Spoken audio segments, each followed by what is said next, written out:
అప్పుడు ప్రభు చాలా health problems కూడా నన్ను అనిపించాడు. మెంటల్ డిప్రెషన్లోకి వెళ్ళిపోయిన రోజులు కూడా ఉన్నాయి. చచ్చిపోతానేమనే పరిస్థితులు ఇవన్నీ అనుభవించినప్పుడు ప్రభు అన్నాడు, ఇప్పుడు అర్థమైందిరా నీకు హీలింగ్ ఎంత అవసరమో. స్వస్థత లేని ఇంట్లో చూడండి, ఆ ఇంట్లో ప్రశాంతత ఉంటుందా? వాటి ఇంట్లో వాళ్ళకి ఎవరికి స్వస్థత లేకపోతే ఇంట్లో సమాధానం అంతా పోతుంది. సాతానుడు సమాధానం దొంగిలించేస్తాడు. ఆ ఇల్లు దుఃఖంలో ఉండిపోతుంది. అలా వారు ఆ అనారోగ్యంతో బాధపడుతా దేవుని చిత్తము కాదు. మన అల్లాతో ఇలాగ మనకు అనవసరం, వాళ్ళ సంగతిగా మనకు అనవసరం. దేవుడు అన్నాడు, నాకు ఇష్టమే అన్నాడు. ప్రభా నీకు ఇష్టమైతే నన్ను శుద్ధుడిగా చేయగలం అంటే ఏసేటంటాడు, ఒక విషయం నాకు ఇష్టంగా నీ ఇష్టం లేదా అనలేదే. ప్రభుని అడిగిన వాళ్ళందరినీ ప్రభు స్వస్థపరిచారా లేదా?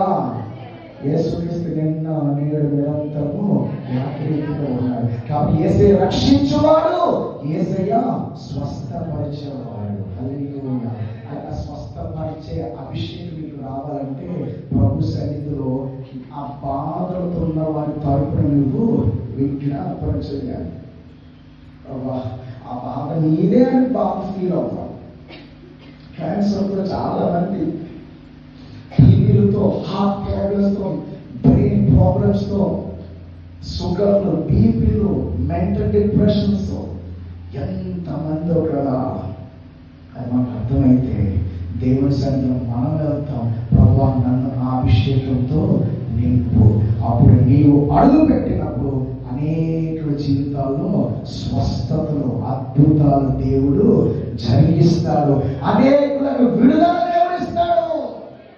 ఈ దినాల్లో చార్ల్స్ ఫిన్నీ దైవజనుడికి మించిన అభిషేకముతో మనం నింపాలని దేవుడు ఆశపడుతున్నాడు. హల్లెలూయా. ఒకసారి కళ్ళు మూసుకొని లేచి నిలబడదాం. అంతేకాని